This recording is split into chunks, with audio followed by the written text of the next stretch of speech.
Bueno, continuemos con la obra de Platón.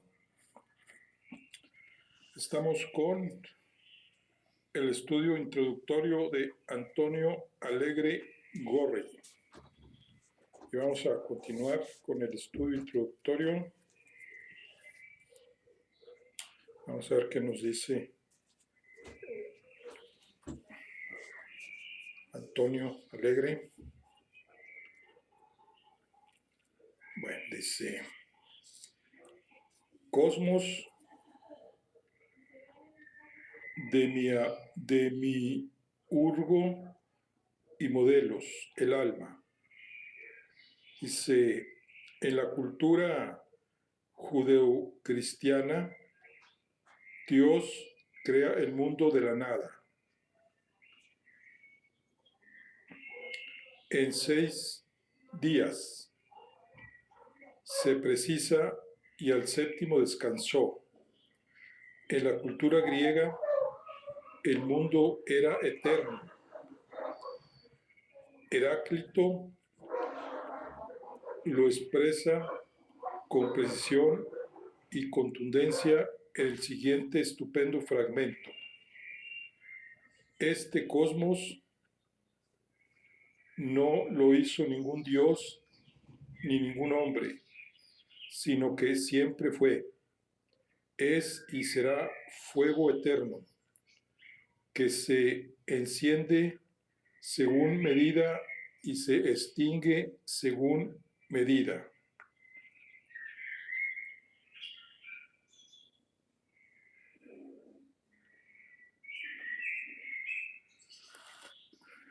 Los materialistas como Anaximandro, Heráclito y los atomistas Lucipo y Demócrito sostenían que el origen del mundo sea el apeirón, el fuego o los átomos, y el vacío siempre habían existido.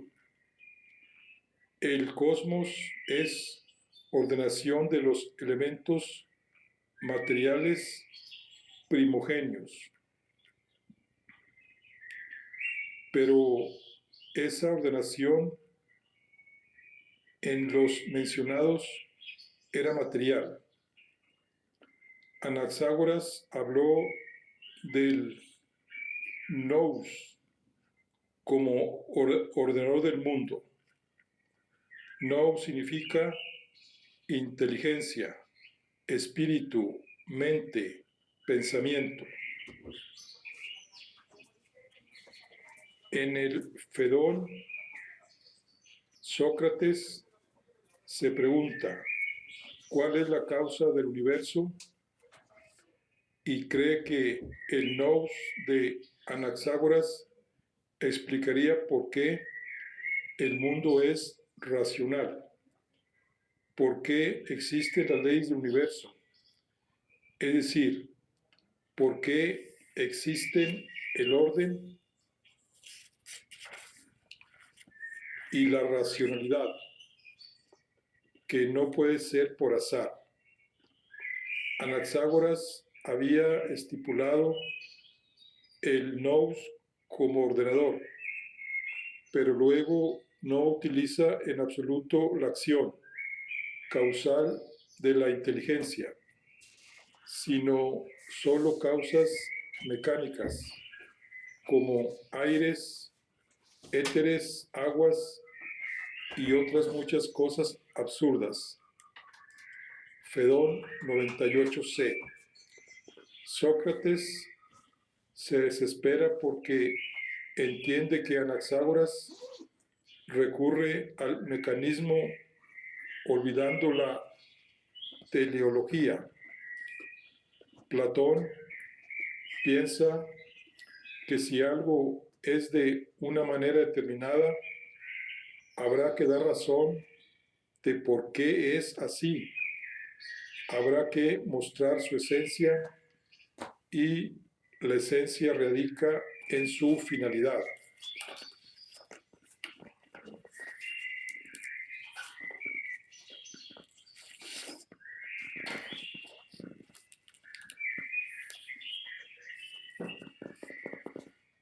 Para Platón, la única explicación verdadera del cosmos es la explicación teleológica. La verdadera causa es la causa final. Lo importante no es saber cómo son las cosas, sino por qué son como son. Y esto solo puede explicarlo quien nos muestre el fin al que están destinadas. La filosofía de Platón es una filosofía de la forma, pero no debe olvidarse que la forma es lo que permite a una cosa cumplir la finalidad en la que consiste su verdadera naturaleza. Solo podemos comprender la naturaleza y la forma de algo cuando entendemos el modo en que ésta le permite ejercer la función a la que está destinada. La creación en el Timeo de Platón no es crear una realidad nueva desde la nada. Se trata de ordenar elementos eternamente existentes. Existen tres entidades: el ser, es decir, las ideas subsistentes, perfectas e inmutables; el devenir, es decir, la materia; y el espacio. Entre las ideas moraba el demiurgo que vivía contemplándolas. El demiurgo ordena los elementos que, mezclados y en desorden, estaban en el espacio. El espacio es una realidad intermedia entre ideas y devenir. Platón nos dice en el Timeo 50D que en relación con los principios que componen las cosas hay el Padre, es decir, el ser eterno, las ideas como paradigma, la madre que es el receptáculo y el hijo que es lo creado. Ciertamente, ahora necesitamos diferenciar conceptualmente tres géneros: lo que deviene, aquello en lo que deviene y aquello a través de cuya imitación hace lo que deviene. Y también puede asemejar el recipiente a la madre, aquello que se imita al padre, y la naturaleza intermedia al hijo.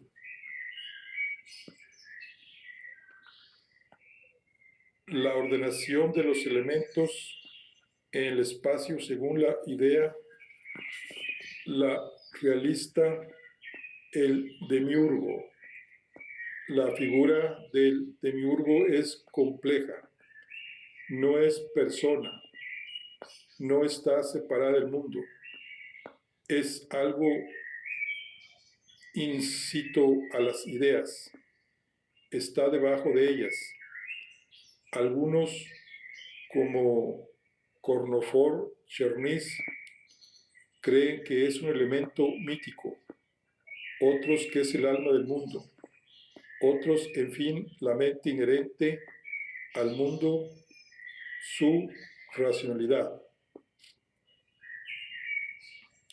En los diálogos medios, por ejemplo, en el Fedón, Platón habló de las ideas como causas de las cosas, pero sin especificar si hay un principio eficiente para hacer que las causas actúen sobre el devenir.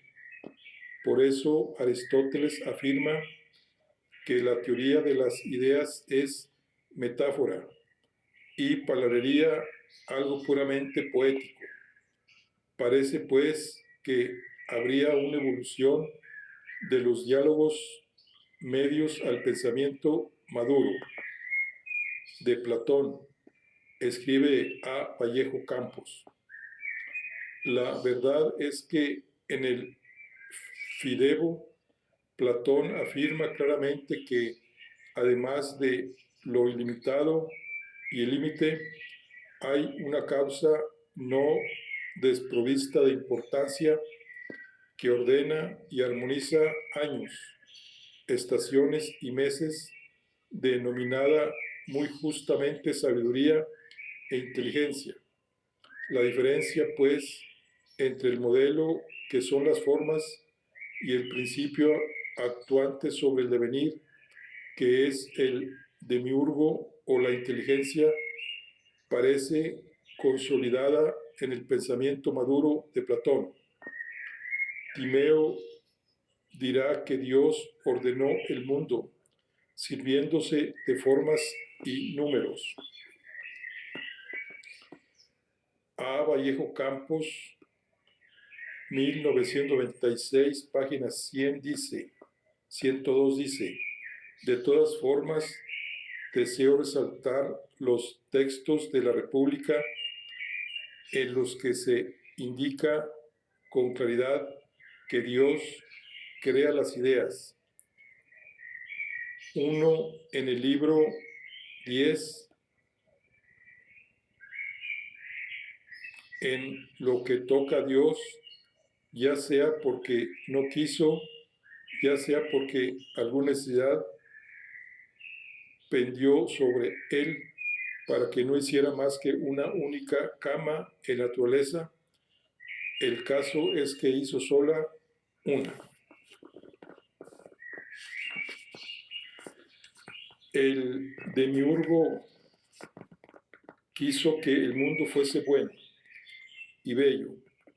Por eso el modelo fueron las ideas y los números conforme a la armonía musical. Tomó en primer lugar la idea de animal viviente perfecto para crear un mundo que fuese un animal viviente. Crea en primer lugar el alma del mundo, que será el principio de la vida. Ningún elemento material interviene en la formación del alma del mundo. Solo principios ideales como lo idéntico, lo diverso y la esencia. La identidad y la diversidad generan el movimiento y el pensamiento. Luego forma el cuerpo del mundo haciendo una gran bola, una esfera, la figura más perfecta compuesta por todos los elementos que estaban mezclados, el aire, el agua, el fuego y la tierra. Unió el alma del mundo y el cuerpo del mundo, y el cuerpo del mundo comenzó a vivir. Creó del fuego y una forma esférica a los dioses celestes, astrales, las estrellas fijas, con dos movimientos de rotación sobre sí mismos y de traslación, siguiendo el movimiento del último cielo en el cual se hallan alojados, a quienes encargó que crearan a los mortales y también a los vegetales, los peces y las aves. El alma humana tiene tres partes: la racional e inmortal, que la crea el demiurgo, y la pasional, dividida en la irascible, situada en el tórax, y la conscupible, ubicada en el abdomen. La parte racional e inmortal fue creada por el demiurgo aprovechando los restos que quedaron en la crátera. Así pues, el hombre participa de la divinidad por su alma racional, desbordados y mezclados en el caos establecen los elementos a los que el demiurgo ordena y da forma según la idea, los números y las figuras. El demiurgo crea la tierra en el centro del universo con forma esférica, y la tierra se le asigna al cubo, pues la tierra es el elemento menos móvil La pirámide se asigna al fuego, el más móvil, el que tiene las aristas más agudas y cortantes en todas direcciones. El octaedro se asigna al aire y el icosaedro al agua. La matematización del cosmos es un gran logro de Platón, en adelanto a la ciencia moderna. Platón estaba seguro de que la obra divina no solo era visible en los movimientos ordenados de los cuerpos celestes, sino en una materia que encerraba a nivel microscópico las huellas de un plan racional. Esta idea de que el cosmos obedecía a principios matemáticos estaba unida en Platón al deseo de mostrar que el mundo de la física podía obedecer a los mismos principios que la acción moral. Pero Kepler y Galileo sabrán ver en ella un principio fecundo que, unido a la observación y a la experiencia, se convertirá en una de las raíces de la ciencia moderna.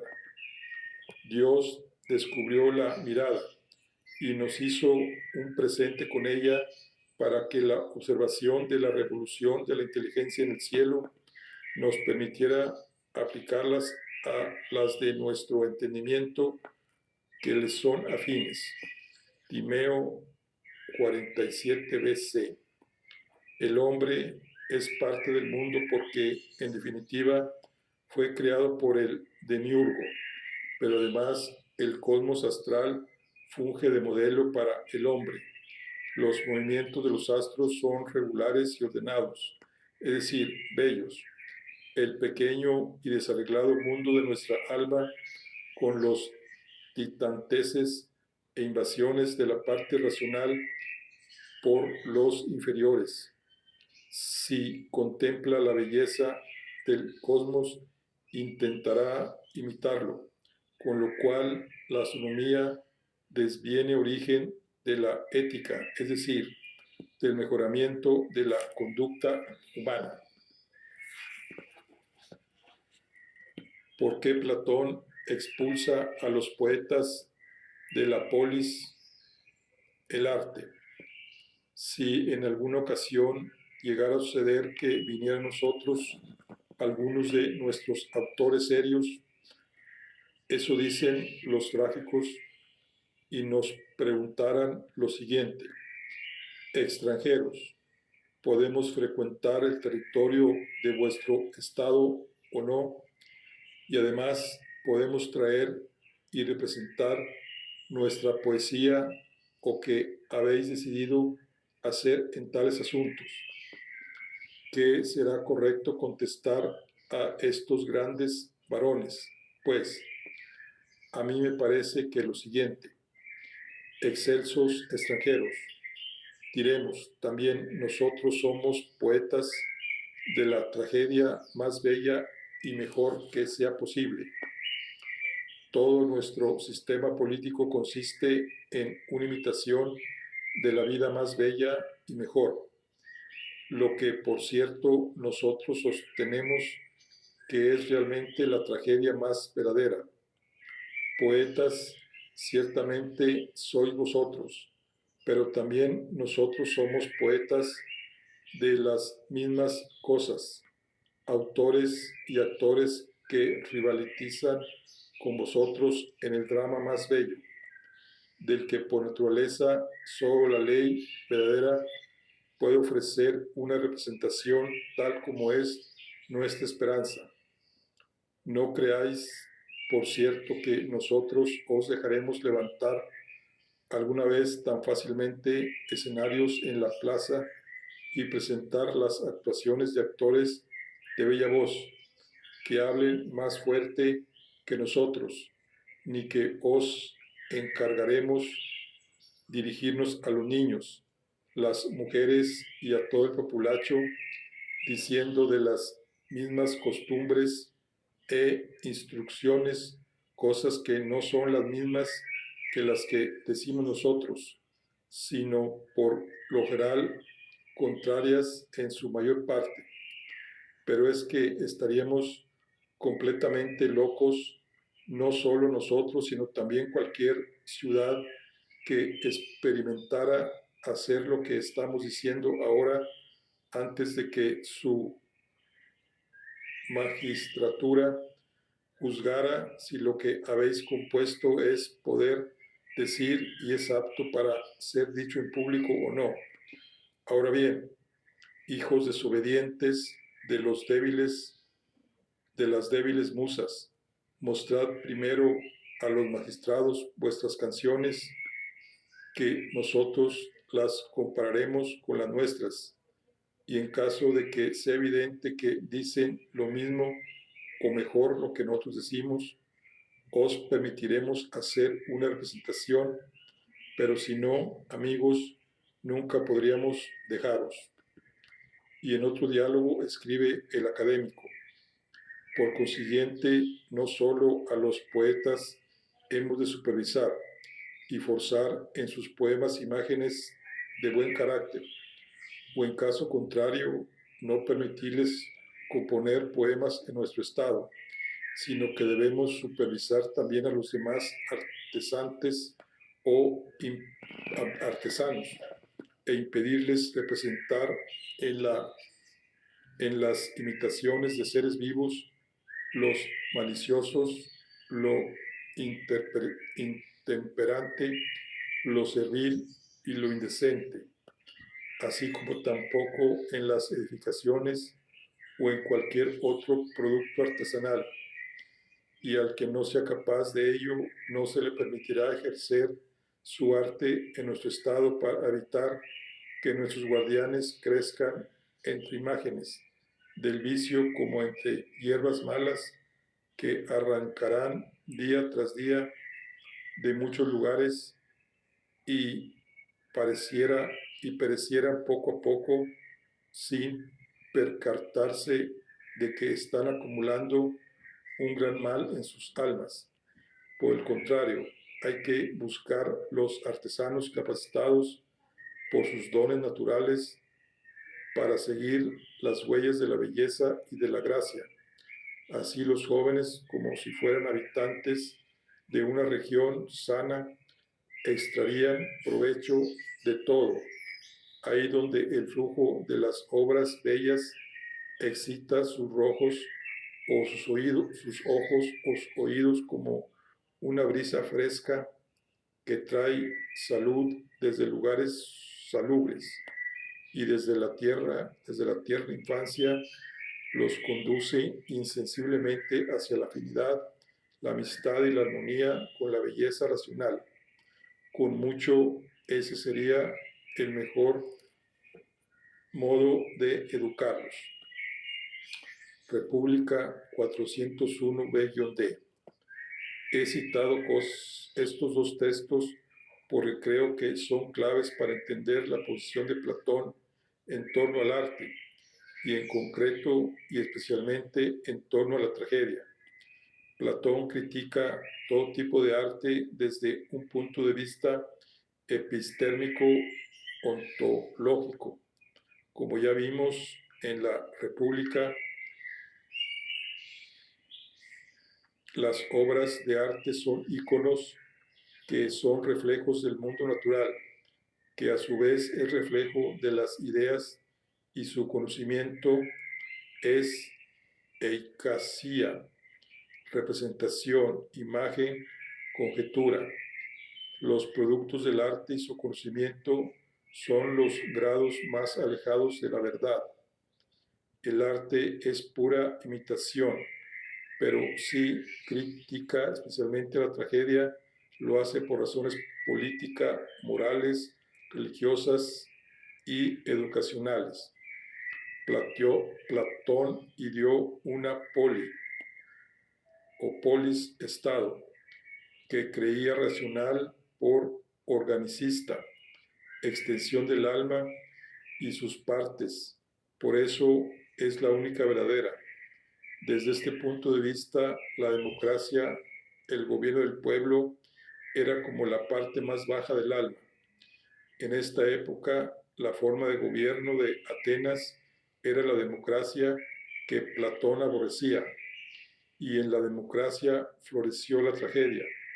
La tragedia era un género dramático, literario y representativo que, basándose en las sagas épicas, Homero y otros, representa hechos, acciones, situaciones de la mitología y las sagas arcaicas de Grecia, la guerra de Troya en la Orestiada, el mito de Prometeo, el Prometeo encadenado, las guerras médicas en los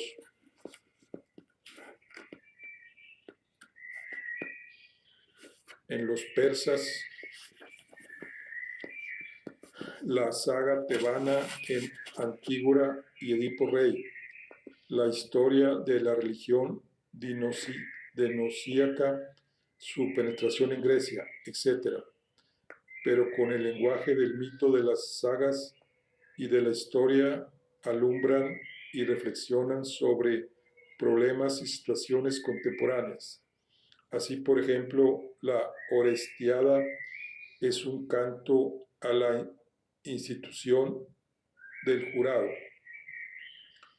ubicado en el Areópago, que arrumbaba la vieja ley del talión de las tribus y fraterías.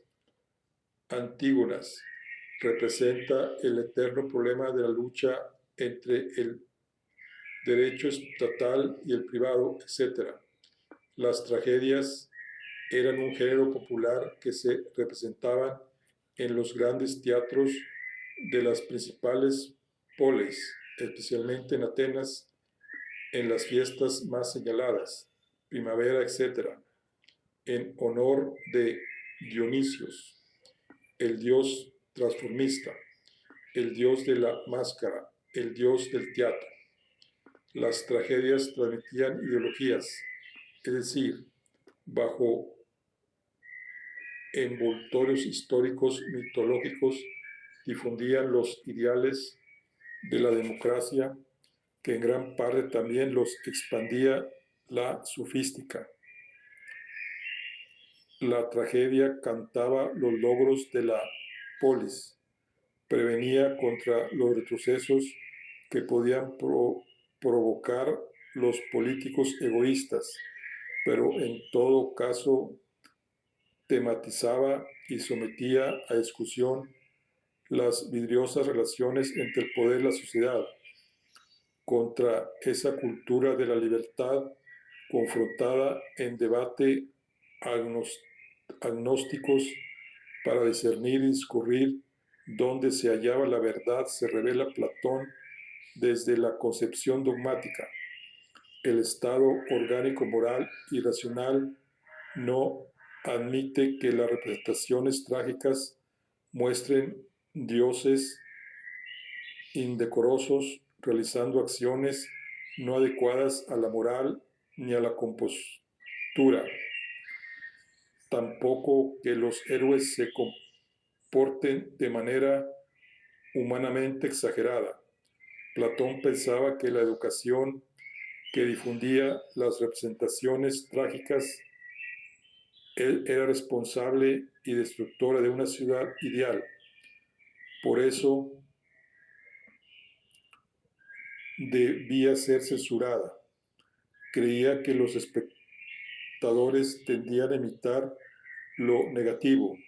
Frente a todo ello, el académico ofrecía una educación puritana, intelectualista, filosófica, en suma, según él, que dibujó extensa y cuidadosamente la República, al crear el plan de educación y formulación para los gobernantes.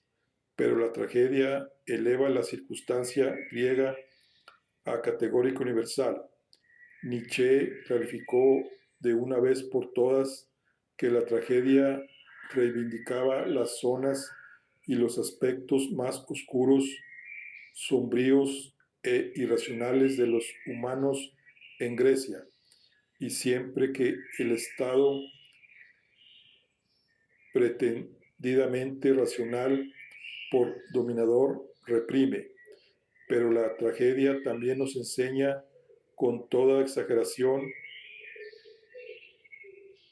exageración es castigada y que la humanidad tendiente a la soberbia depende a través del dolor. Platón aborrece la dialéctica entre la luz y la oscuridad, entre Apolo y Dionisio, entre la razón y los instintos, la lucha existencial, y enseña la dominación y el control de lo instintivo a favor del triunfo de la razón ligada al poder. El debate es en el fondo político.